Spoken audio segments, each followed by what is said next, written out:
It's probably the hardest election decision I've ever had to make because I'm basing it off of not my personal self, but my core belief of who Trump is inside is what's driving me towards Kamala.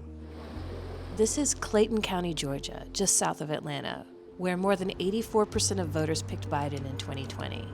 That makes Clayton the most Democratic county in all this year's swing states. 2020, when Biden won, it was Clayton County who turned Georgia blue and got Biden the presidency. How so?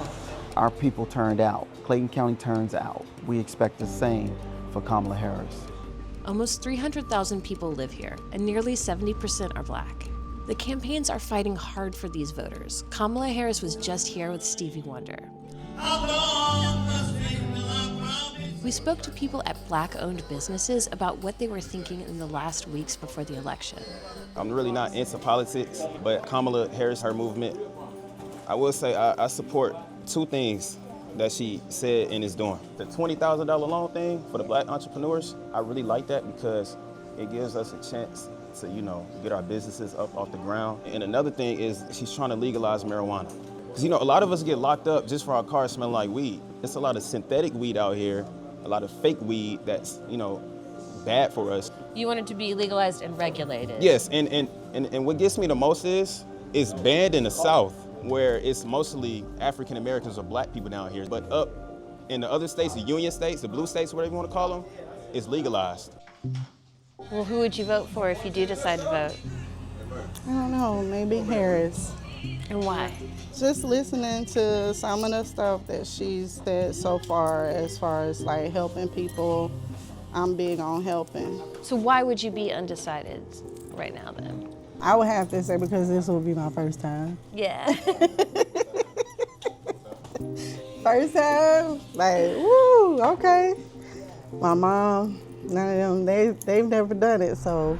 We found a little more ambivalence about Harris than we expected based on past voting here. I'm not decisive. I'm gonna be straight up with you. That's okay, tell me more, why? Because it's two of the lesser evils. They're all bashing each other and saying this and saying that.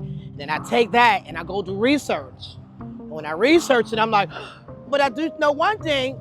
Trump is so bold that if the aliens is coming, he gonna tell you. So in an Independence Day scenario, yes, he would tell you to evacuate. He would tell, so, I mean, he can't keep his mouth shut. What are your constituents saying about the election? You get a mixed bag of peanuts. You get a lot of people that say, go Kamala. You get a lot of people say, I'm not into politics. And then you even have voices say that I'm voting for Donald Trump. Early voting numbers were really high. Woo. What do you think that means? I think that means people have something to vote for.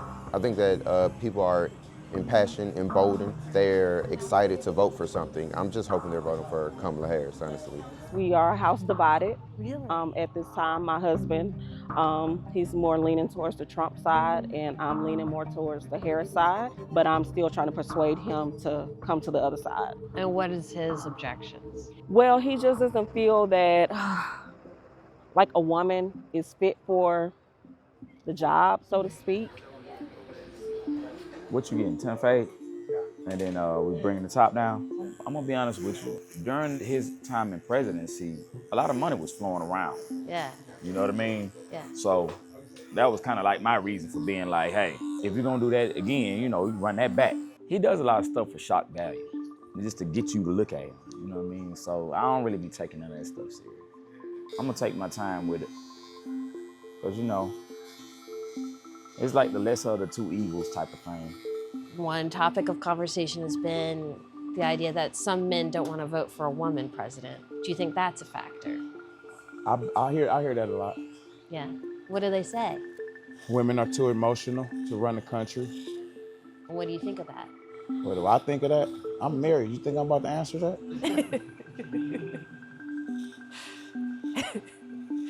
Well, what do you say to them? What do I say to them? Yeah, when they say that. I tell them the same thing I told you. I'm married, so, and my wife run my household. So, you know what? If they run the household like that, they could. I believe they can do it. I just thought about it. I believe a woman could run the presidency. I believe that. I've never seen a president tweet so much out of emotions.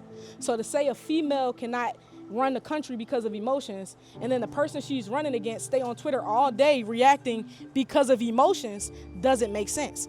There are some men that are very much emotional. Their emotions might come out in different ways, anger, rage, but it's still an emotion. If y'all say a woman can't run the country because she's emotional, well then he can't run the country because he's emotional. And that's all we got. It ain't like we got 10 candidates to pick. We got 1 and 2. So you want the emotional female, so to speak, when I say, and I'm quoting it, emotional female since women are emotional, or do you want the emotional male?